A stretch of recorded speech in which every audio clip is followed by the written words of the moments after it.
Olá, eu sou o diácono Gilson, superintendente da Escola Bíblica Dominical da Assembleia de Deus aqui de Austin, Nova Iguaçu, e hoje estaremos com a nossa aula online, né? Devido a essa pandemia que estamos passando do coronavírus, né? A nossa igreja, nosso pastor presidente sugestionou de que a escola bíblica ela seja suspensa por tempo indeterminado por conta com o objetivo de evitar, né, a aglomeração de pessoas no recinto, né? E principalmente porque boa parte dos nossos membros, muitas das vezes, são pessoas que já estão acima dos seus 40 anos e acabam entrando ali num grupo de risco, não é? Mas o nosso objetivo, irmãos, aqui nesse dia é trazer para você o conteúdo da palavra, trazer para você, né, a aula de uma forma um pouco simplificada, um pouco resumida, mas com o objetivo de que você entenda que o Senhor Jesus Cristo é aquele que nos capacita, é aquele que nos dá a graça, que nos faz entender, né, a sua palavra, porque nós somos a igreja, né? O templo é o lugar onde nós nos reunimos para cultuar ao Senhor, mas nós somos a igreja e é neste momento de adversidade que temos que mostrar que a nossa fé ela não se resume a quatro paredes, mas a nossa fé ela transcende, né, o espaço e o tempo. A nossa fé ela é invisível, mas ela tem um longo alcance. Amém? Vamos lá, vamos começar. Será que Jesus Cristo, ele era realmente Deus? Será que ele realmente estava no céu, na criação? Em algum momento, Jesus Cristo usou do seu poder, da sua divindade, para benefício próprio? Será que Jesus Cristo usou do seu poder para minimizar o seu sofrimento aqui na terra?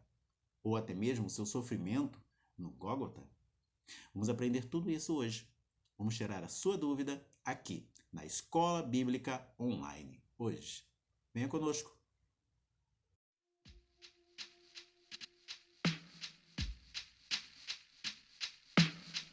Enquanto eu respirar, cantarei a ti até meu mundo acabar. Te louvarei, Senhor, até te encontrar e ao teu lado estar. Te buscarei, Senhor.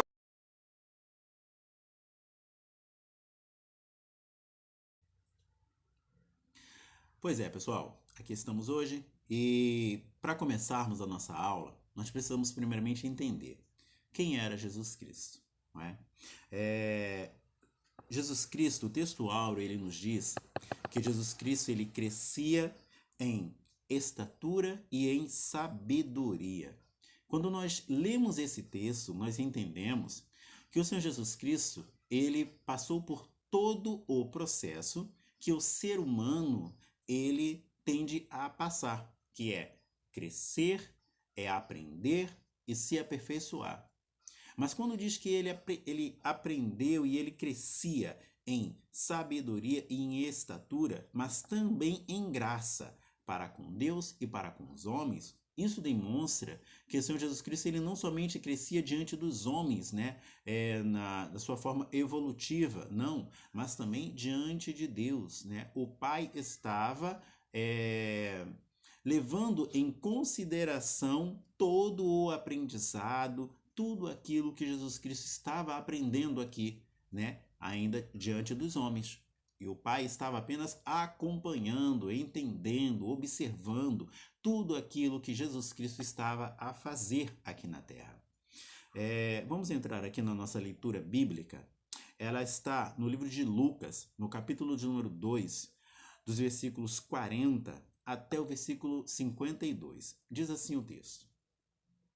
O menino crescia e se fortalecia em espírito, cheio de sabedoria e graça de Deus, e estava sobre ele.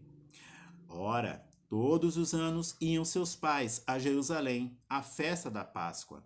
E tendo ele já 12 anos, subiram a Jerusalém, segundo o costume do dia das festas.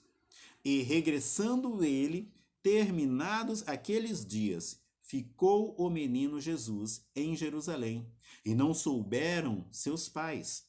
Pensando, porém, eles que viria de companhia pelo caminho, andaram a caminho de um dia, e o procuravam entre os parentes e conhecidos. E como não o encontrassem, voltaram a Jerusalém em busca dele. E aconteceu que, passado 3 dias, o acharam no templo, assentado no meio dos doutores, ouvindo-os e interrogando-os. E todos os que ouviam admiravam a sua inteligência e respostas.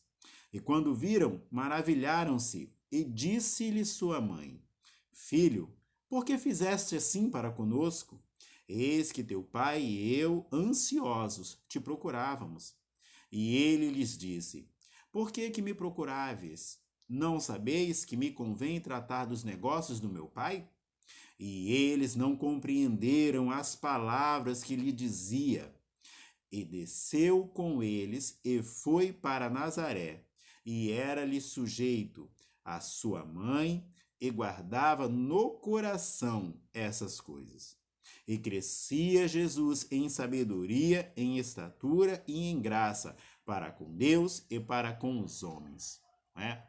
Essa leitura bíblica ela faz a narrativa de quando Jesus Cristo, né, ele foi encontrado por seus pais ali no templo, né, e seus pais se admiraram por ver a maneira como ele conversava com os doutores. E também os doutores que ali estavam se admiravam por como é que uma criança, né, de aproximadamente seus 12 anos de idade, tinha todo aquele entendimento, toda aquela sabedoria.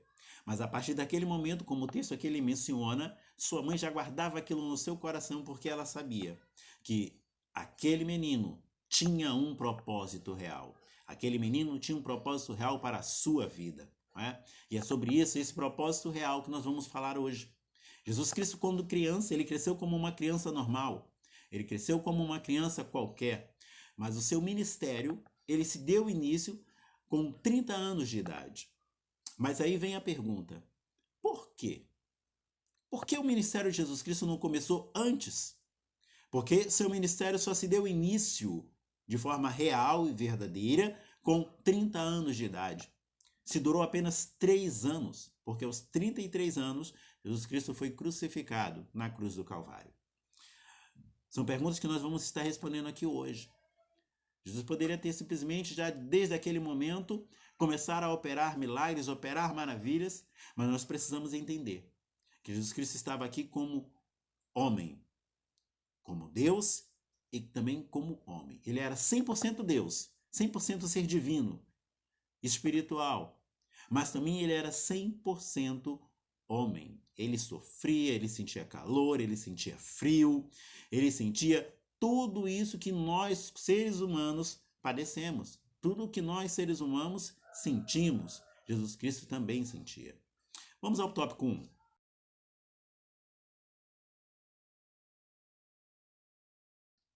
Na lição passada, nós estudamos sobre o homem do pecado. Essa é a nossa introdução, tá?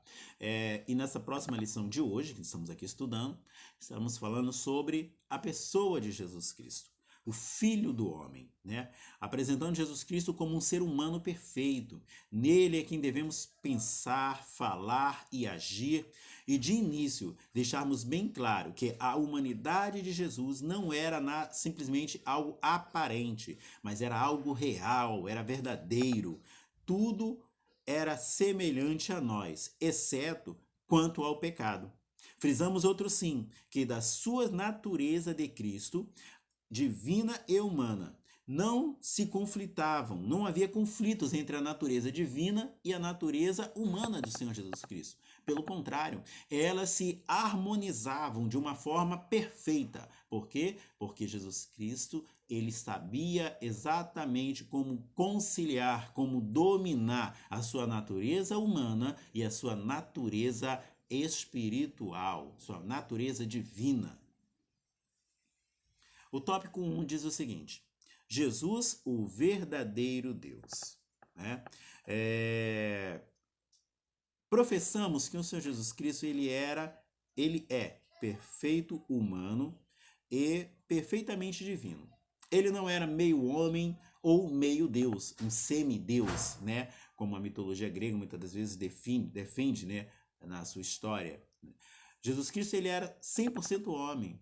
Ele tinha todos os atributos que nós, homens, possuímos, né? Mas ele também era 100% Deus. Ele tinha todo o poder, toda a autoridade, tudo estava sobre o seu domínio. Tudo poderia ele assim fazer. Mas, com muita sabedoria e entendimento, soube sempre aguardar o momento oportuno para manifestar a sua glória, né? Manifestar o seu poder. Sua eternidade com o Pai. Quando nós falamos sobre a sua eternidade com o Pai, nós precisamos entender que o Senhor Jesus Cristo, ele já estava lá com o Pai antes da criação do mundo. O Senhor Jesus Cristo, ele estava com o Pai e com o Espírito Santo, né, nas regiões celestiais, quando fora decidido de que vamos criar a terra, ou que façamos o homem. Gênesis capítulo 4, você vai encontrar esse texto, você vai ver, mas são decisões que o verbo já estava lá. Em João, ele é mencionado, né? Em João, no capítulo de número 1, você vai encontrar ali no versículo de 1 ao 3, né? Que no princípio era o verbo, e o verbo estava com Deus. Semelhantemente, no texto de Gênesis, você também vai encontrar essas mesmas palavras, né? Dizendo que ele era o verbo e ele já estava lá muito antes da criação. Diferente do que alguém pode até mesmo pensar que o Senhor Jesus Cristo só passou a existir a partir do momento do seu nascimento virginal, milagroso, né, de Maria. Não, pelo contrário, o Senhor Jesus Cristo, ele já existia de muito tempo, desde o início da criação do mundo. Ele já existia, ele já estava lá. Sua eternidade com o Pai, o Senhor Jesus Cristo, como unigênito de Deus, ele não somente é eterno, mas como também o Pai da própria eternidade. Em Isaías, no capítulo de número 9, no versículo 6, né, nós temos o texto que diz que o menino nos nasceu, um filho se nos deu, e o seu nome será Conselheiro, Deus Forte, Pai da Eternidade e Príncipe da Paz. Nesse texto você já vê porque Isaías, ele era um dos profetas messiânicos em que mais mencionou, né, a aparição do Messias. Ele foi o que mais ensinou e mostrou que o Messias viria. Mas se você for procurar na sua Bíblia, você pode tentar achar algum texto que fale, que mencione esse aparecimento do Messias de uma forma espiritual, de uma forma sobrenatural, ouvindo das nuvens. Você não vai encontrar isso. Porque quando Isaías, ele anunciava a presença desse Messias, né, ele estava informando que esse Messias, ele iria vir, ele iria chegar, ele iria nascer, ele estaria com todo o poder, com toda a autoridade para poder nos ensinar, nos mostrar que caminho seguir. No capítulo de número... Os atributos de Deus. Quando nós falamos sobre atributos de Jesus Cristo, nós precisamos entender que o que é atributo? De acordo com o dicionário, atributo é o que é próprio, peculiar a alguém ou a alguma coisa. São as qualidades que uma pessoa possui. Tá? São qualidades que uma pessoa possui que lhe agregam e que ela consegue dominar essas qualidades que possui. Então, quando nós falamos sobre seus atributos, grandeza e perfeições, Jesus Cristo é a fonte da vida. João, no capítulo de número 1, versículo 4, você vai encontrar esse texto que fala que logo ele tem vida em si mesmo. Sendo Deus de Deus, ele é imutável, ele não muda. Jesus Cristo, ele é a vida. Quando você lê o texto em João, no capítulo de número 14, no versículo 6, você vai encontrar o texto que diz: eu sou o caminho, a verdade e a vida. Ninguém vai ao Pai senão por mim. Você encontra referências mostrando que um dos seus atributos é que ele é. Ele é a vida. Ele estava né, lá no Éden, quando Deus soprou nas narinas, né, daquele boneco que eles haviam feito, ele deu a vida, ele estava lá, ele é a própria vida. Né? E um dos outros atributos do Senhor Jesus Cristo é que ele é onipresente, onisciente e onipotente. O que eu quero dizer para você com isso? O Senhor Jesus Cristo, ele tem o poder de estar em qualquer lugar. O Senhor Jesus Cristo, ele conhece e ele sabe de tudo. E o Senhor Jesus Cristo, ele tem poder para agir, para fazer tudo conforme lhe apraz. E quando nós lemos esse texto, nós precisamos compreender que ele era homem. Ele era 100% homem, mas ele também era 100% espírito. Ele era um ser divino. E a sua parte divina é que é responsável por esse seu atributo de sobrenatural, de onipresença, onipotência e onisciência. Quando lemos o texto em que diz que ele esvaziou-se da sua glória, nós precisamos entender, irmãos, que o Senhor Jesus Cristo, ele passou por um processo muito difícil. Um processo maior foi justamente a questão do tempo, de saber esperar o tempo correto para poder se manifestar.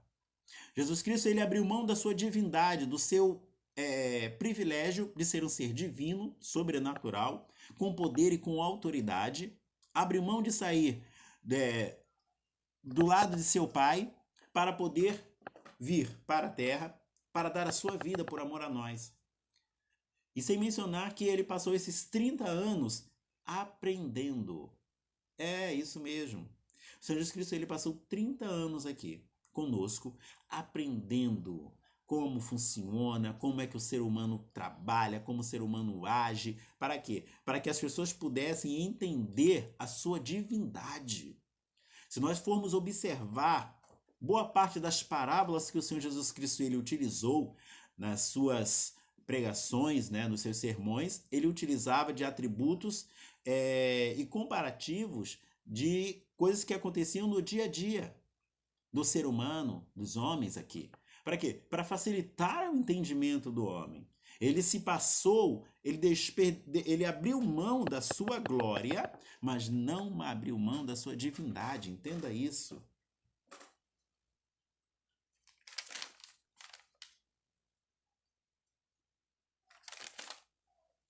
Jesus Cristo, ele abriu mão, ele se esvaziou da sua glória, ele se humilhou, né? Em Filipenses, no capítulo 2, no versículos do 5 ao 11, você vai encontrar esse texto que fala em que ele escolheu abrir mão da sua glória. O Senhor Jesus Cristo, ele escolheu abrir mão da sua glória para quê? Para que hoje eu e você pudéssemos entender o real significado que é a presença de Deus na nossa vida.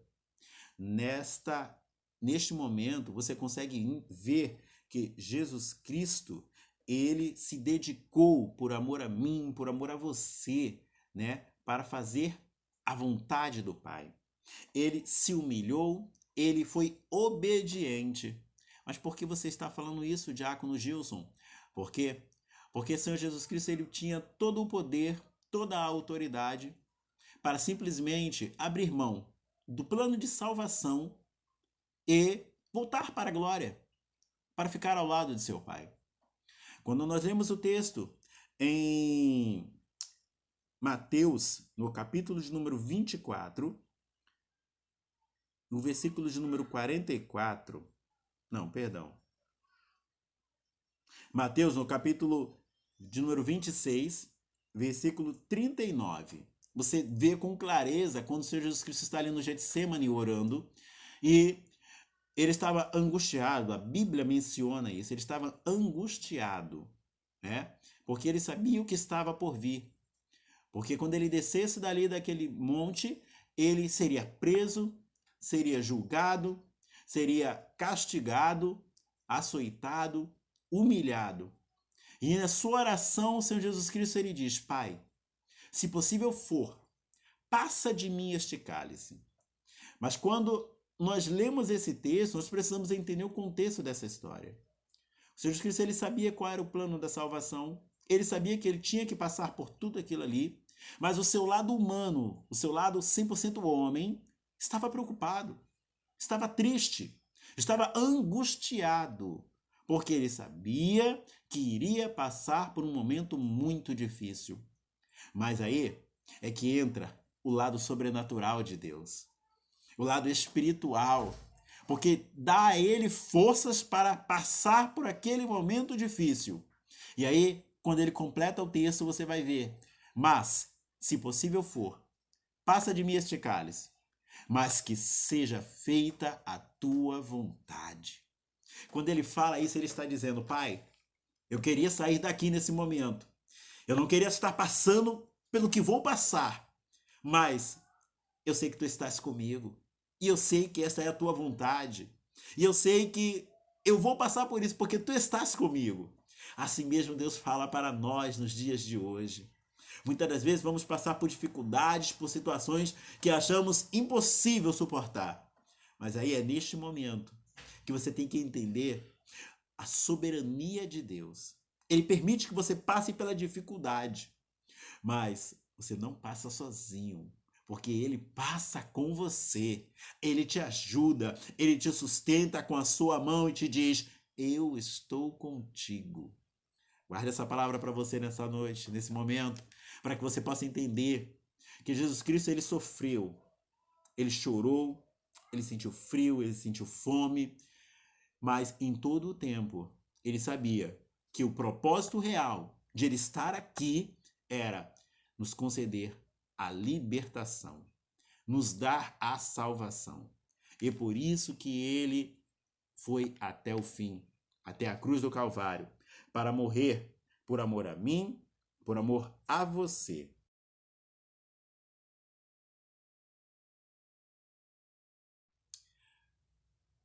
Seus atributos, grandezas e perfeições. Jesus Cristo é a fonte da vida. Ele é a fonte. Quando você lê em João, no capítulo de número 14, no versículo de número 6, você vai encontrar o texto que diz Jesus Cristo falando que ele é o caminho, a verdade e a vida. Você vai ver que Jesus Cristo ele está mencionando que ele é a vida, né? E ali nós entendemos que ele é aquele que dá a vida. E quando o próprio Deus estava por formar a Adão, né, lá no Éden, em que ele soprou nas narinas de Adão o fôlego de vida, o Senhor Jesus Cristo ele estava ali, porque ele faz parte, né, da Trindade, e Pai, Filho e Espírito Santo, eles possuem, não é, ali a mesma autonomia de forma conjunta para tomar suas decisões e realizar os seus feitos. E quando nós falamos sobre atributo, precisamos entender o que vem a ser um atributo. O atributo, de acordo com o dicionário, é o que é próprio, peculiar a alguém ou a alguma coisa.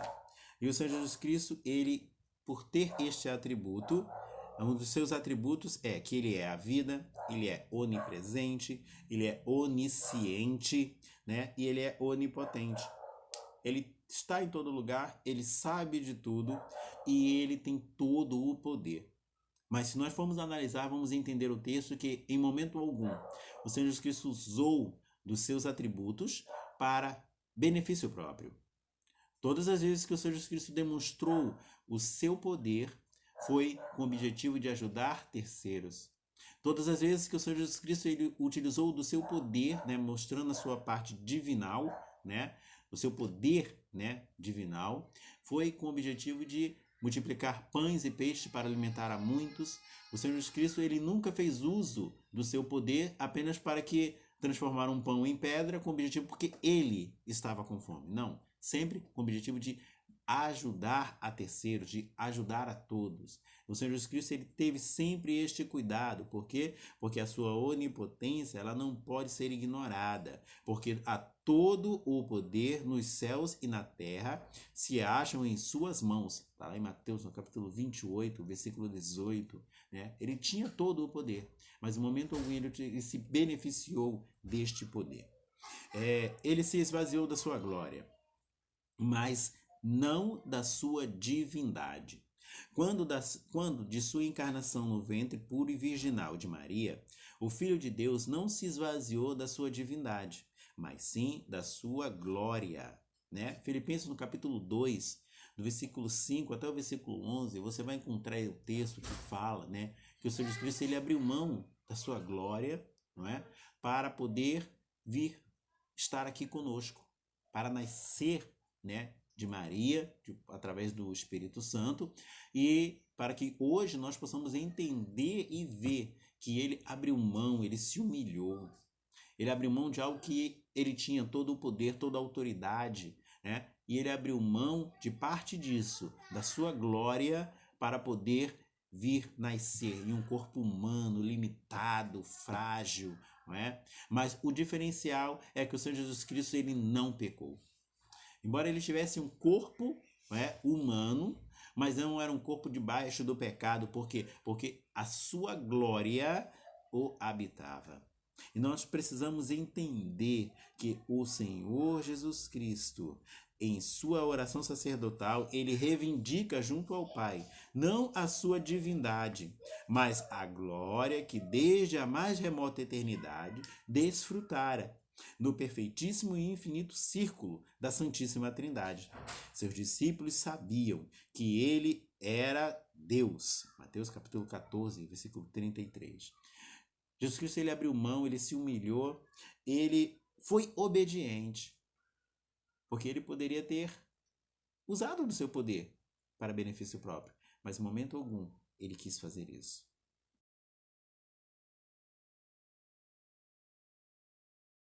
Jesus, o verdadeiro homem. A concepção e a encarnação e o nascimento do Filho de Deus não pegaram Israel de surpresa, pois os judeus sabiam, pela escritura do Antigo Testamento, que o Messias em breve chegaria. Aliás, o mundo gentílico foi preparado por Deus para recebê-lo. Infelizmente, os judeus, apesar de todas as evidências bíblicas, vieram a rejeitá-lo. Nós precisamos entender que Jesus Cristo ele nasceu no momento correto. Nós precisamos entender que o Senhor Jesus Cristo ele já havia sido profetizado, né, que a sua presença seria real e que ele estaria aqui. E quando nós lemos o texto, que a revista aqui, o escritor, ele menciona que Jesus Cristo estava no seio do Pai, isso demonstra com clareza que Jesus Cristo ele estava conectado, ele estava ligado ao Pai. Não é? E embora ele estivesse aqui, não é? No meio de seres humanos pecaminosos, não é? Mas ele estava ligado com o Pai, ele estava conectado ao Pai. E o Pai sabia e acompanhava todos os seus passos. O Pai sabia tudo o que o seu filho estava fazendo. Por quê? Porque eles tinham comunhão, ele tinha intimidade para poder estar conectado, ligado ao Pai, ao seu próprio, não é? João, no capítulo de número 1, no versículo de número 18, você vai compreender isso. Ele estava conectado ao Pai, por quê? Porque o Pai sabia que era necessário para que, por muitas das vezes, quando ele orava ao Pai, não é que o Pai não o ouvisse, né? Ou até mesmo que não o compreendesse, mas pelo contrário, mas para que os homens pudessem entender e ver que ele tinha acesso direto ao Pai.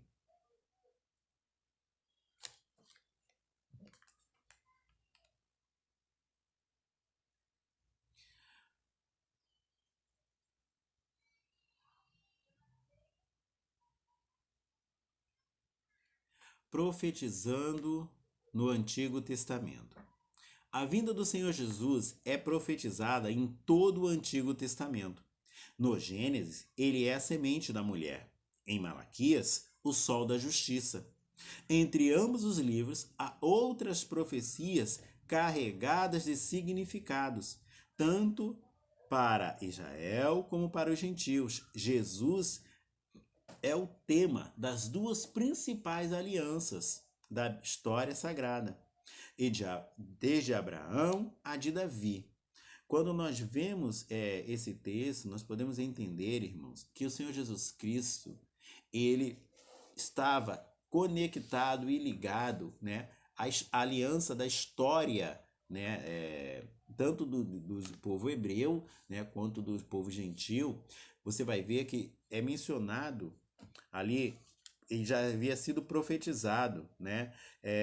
As profecias anunciaram a vinda do Messias, desde Gênesis no capítulo 3, no versículo 15, quanto em Malaquias no 4, versículo 12, podemos entender e compreender que Jesus Cristo ele já estava sendo mencionado. Pode-se enxergar Cristo em toda a Bíblia. Veja o que está escrito em Lucas, no capítulo de número 24, no versículo de número 44.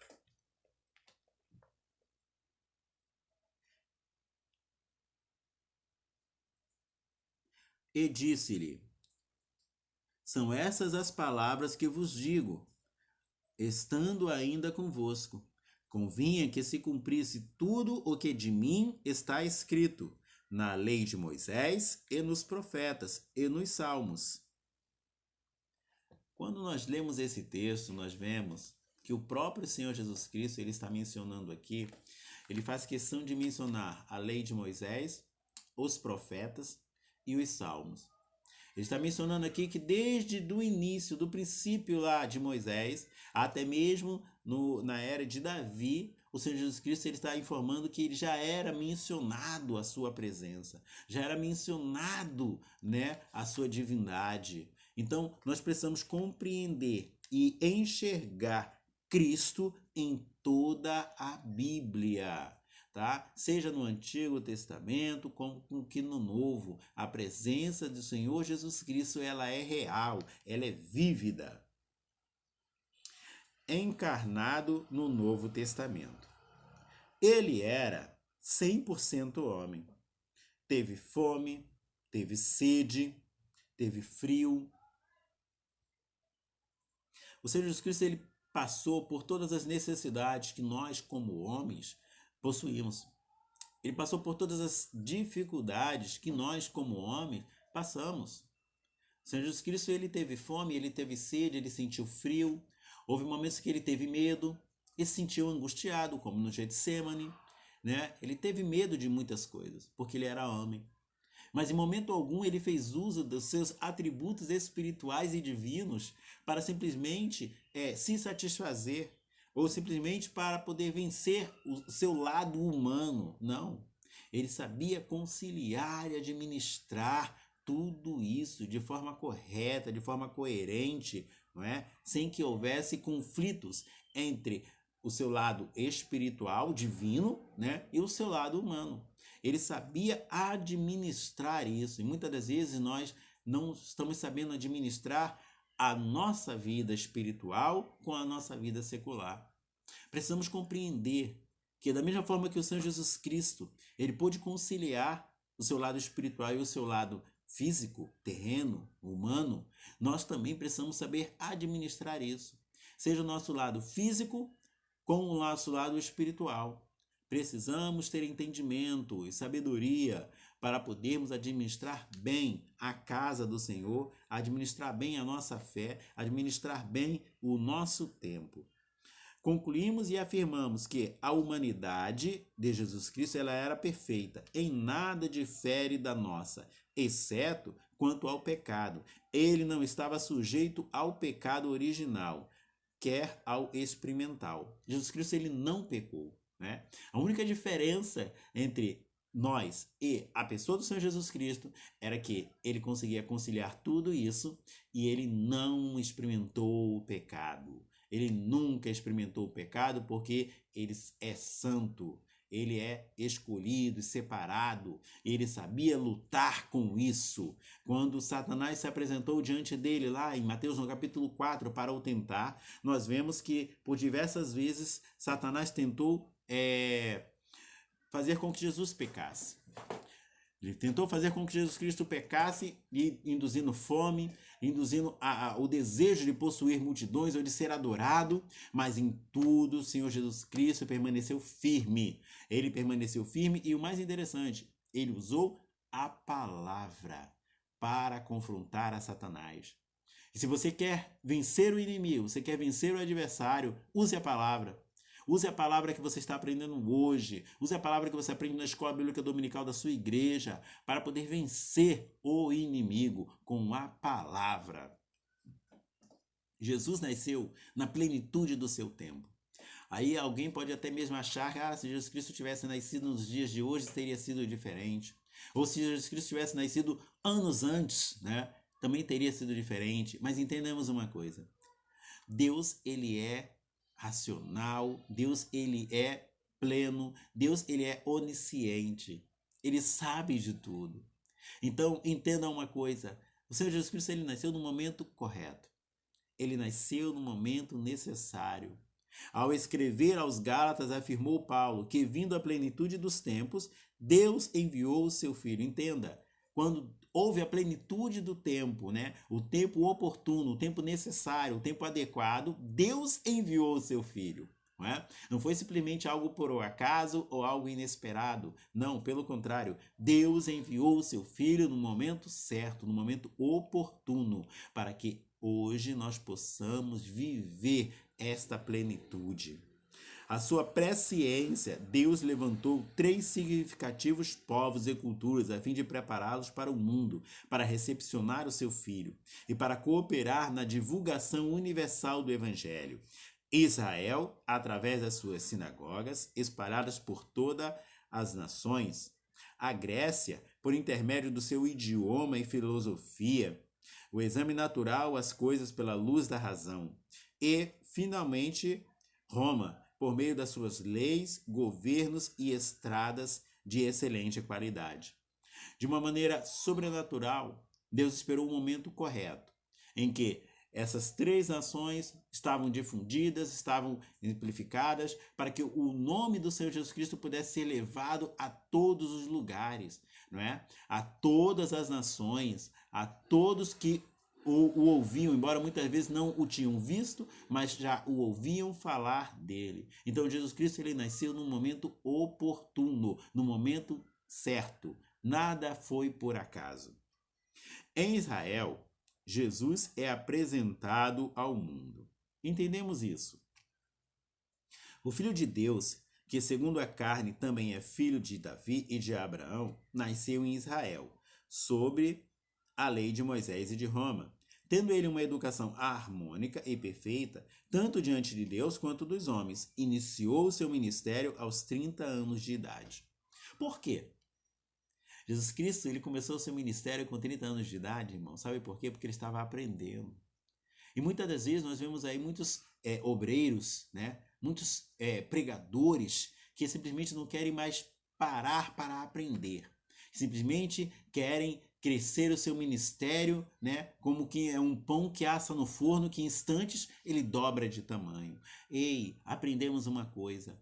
O evangelho, ele é aprendido a cada dia. A cada dia nós vamos aprender algo novo, né? Com o evangelho do Senhor Jesus Cristo. Obreiros, saiba aguardar o tempo oportuno de Deus no teu ministério. Saiba aguardar o momento oportuno de Deus na tua vida, para que você possa entender que tudo de Deus tem o seu tempo certo, tem o seu tempo oportuno. Jesus Cristo levou 30 anos para aperfeiçoar, para aprender como o ser humano ele vive, para que depois em 3 anos ele pudesse executar. Não é? Ele não poderia ter feito isso antes? Sim, mas não era a vontade do Pai. Muitas das vezes a nossa vontade não é o querer de Deus, entenda isso. Muitas das vezes o que você acha que é mais fácil não é o querer de Deus. Muitas das vezes o que você acha que deve ser feito não é a vontade de Deus. Por isso que podemos afirmar que o Senhor Jesus Cristo ele estava, né, conectado ao Pai, porque ele sabia entender o momento oportuno, né? Ele sabia entender a vontade do Pai para fazer as coisas.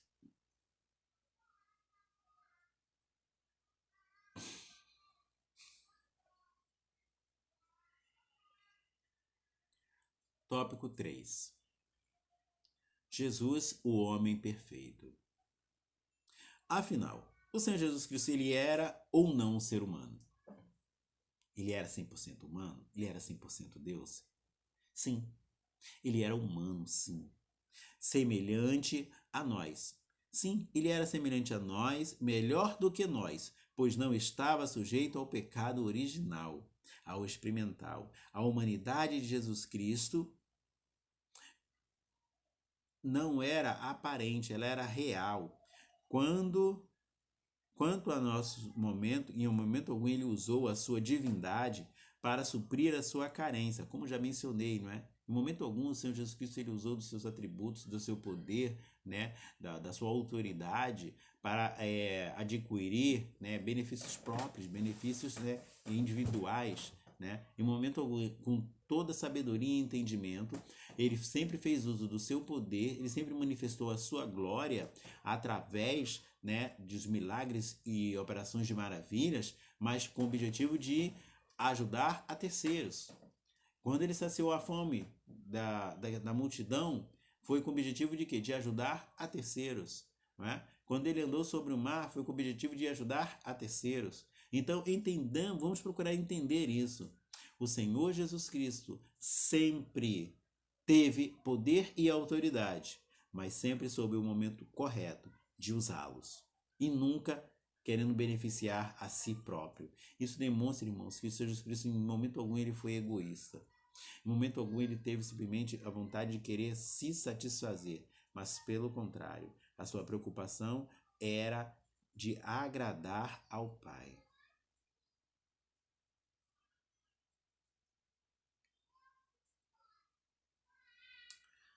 Todos os milagres que ele realizou foi em favor dos que o procuravam. O Senhor Jesus era como um homem de dores, experimentado nos sofrimentos humanos, nosso perfeito sumo sacerdote. Jesus, ele era o último Adão.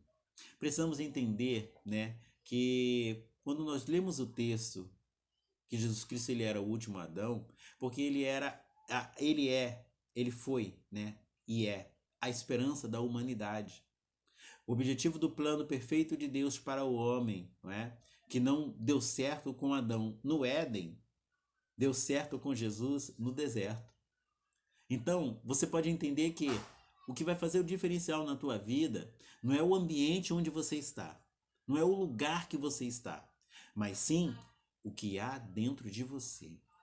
Se você tem o Espírito Santo de Deus na tua vida, ele vai te guiar pelo vale da sombra da morte, ele vai te guiar pelo caminho tortuoso, mas sempre te mostrando a saída, sempre te mostrando que caminho seguir. Adão, ele fracassou no paraíso, mas Jesus, ele obteve a vitória no deserto. Sabe por quê? Porque o que mais importa na nossa vida é o que tem dentro. Eu costumo sempre falar isso na escola bíblica dominical. Quando você vai a um supermercado comprar algum produto, um extrato de tomate, né? Você não compra ele porque ele está na latinha ou porque ele está na caixinha. Você não compra ele por conta da sua embalagem, mas você compra porque é extrato de tomate que está dentro. Seja na latinha ou seja na caixinha, mas é extrato de tomate. O que eu quero dizer com isso? Entenda isso. O que vale é o que há dentro de você hoje. O que há dentro de nós, o que habita em nós. Será que o Espírito Santo de Deus, realmente nós temos dado ao Espírito Santo de Deus o valor que ele precisa? Será que nós temos dado a importância do Espírito Santo de Deus à nossa vida? Pensemos nisso. Valorize, porque o Espírito Santo de Deus, ele habita em você. Você é templo e morada do Espírito Santo de Deus. E através do Espírito Santo de Deus na tua vida, você vai alcançar a vitória. Da mesma maneira como o Senhor Jesus Cristo, a exemplificando como o último Adão, né? Que quando olhamos para o Senhor Jesus Cristo, concluímos que a humanidade não foi um fracasso, porque apenas nele somos plenamente redimidos. Está em Hebreus no capítulo 12, versículo 2, dá uma lidinha lá, você vai ver isso. A perfeição espiritual e moral de Jesus. Como já frisamos, o Senhor Jesus, embora dotado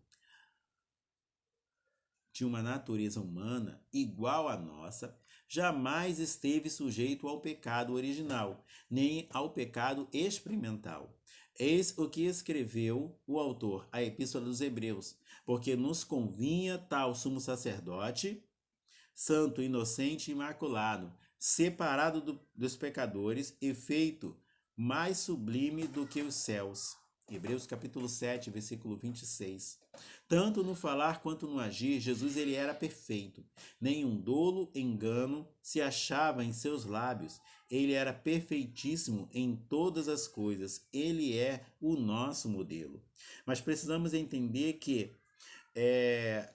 o Senhor Jesus Cristo, quando ele fora encarnado, ele era 100% homem.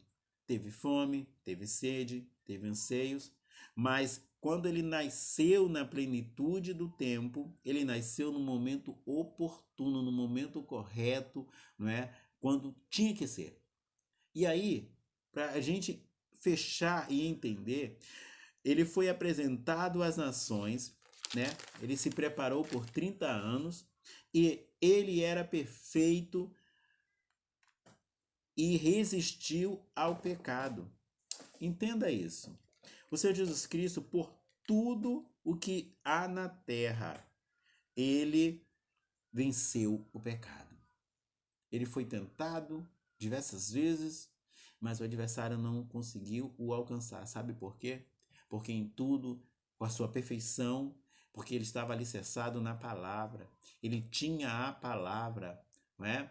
Quando certa vez o Senhor Jesus Cristo ele estava ali despedindo os seus discípulos e Pedro lhe disse, mas mestre, para onde iremos se só tu tens as palavras de vida eterna? Entenda isso. A palavra é a chave para você alcançar a vitória. Porque o Senhor Jesus Cristo ele foi tentado na carne, ele foi tentado nos olhos e ele também foi tentado na soberba, tá? As 3 tentações, mas o mais interessante é que quando você está sendo tentado, se baseie, se apegue ao que está em Gálatas, no capítulo 5, no versículo 16, que diz: andar-me-eis em espírito e não cumpris a concupiscência da carne. Quando você está andando em espírito, você consegue vencer a carne, você consegue lutar e afrontar, né, de forma a tirar vantagens, né, de toda esta batalha. Por quê? Porque você tem palavra, você anda em espírito. A tentação dos olhos, né? Em Salmo 101, no versículo 3, diz que não porás coisa má diante dos meus olhos. Entenda isso. Muitas das vezes nós podemos vencer ou resistir a uma adversidade, a uma tentação, se nós desviarmos o nosso olhar, né? Não olharmos para onde o pecado está, né? Evite, como José fez, sabendo ali, quando a esposa de Potifar, né, tentava ali o seduzir, o que ele fez? Ele fugiu, ele evitou aquela situação, ele teve sabedoria e entendimento para resistir a isso, né?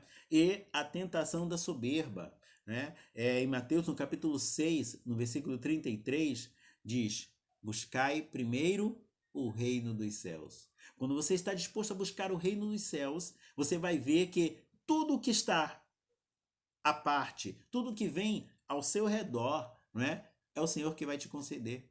Você não vai ter aquele apego, né, aos bens materiais, você não vai ter aquele apego, né, aos seus pertences, né, que são terrenos, que podem ser corroídos, podem ser consumidos aqui nessa terra, mas sim você vai buscar primeiramente o reino de Deus. Sabe por quê? Porque as demais coisas vos serão acrescentadas. Creia nisso, guarde essa palavra, porque o Senhor é aquele que tem tomado conta de você. O Senhor ele não tem deixado faltar nada e ele é aquele que zela pela tua vida a cada dia e em todo o tempo.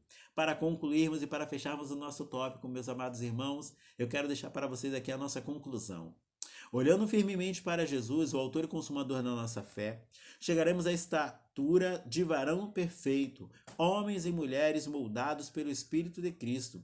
Ele é o nosso consumador, exemplo em todas as coisas, e por ele ansiamos, quando do arrebatamento da igreja, estaremos para sempre com o nosso amado Salvador, Jesus Cristo, o verdadeiro homem, o verdadeiro Deus. Amém. Louvado seja o Cordeiro. Que neste dia você possa entender que Jesus Cristo ele foi perfeito em tudo, tá?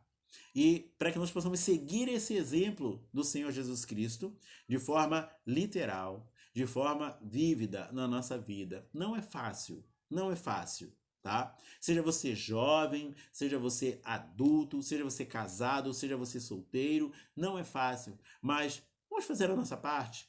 Vamos nos esforçar, vamos nos dedicar para seguirmos o exemplo de Jesus, o homem perfeito, né? E pedir a Ele que nos dê força, sabedoria e entendimento para que juntos possamos vencer todas as adversidades que vierem ao nosso caminho. Amém? Que Deus possa te abençoar e que você aproveite ao máximo esta aula, né?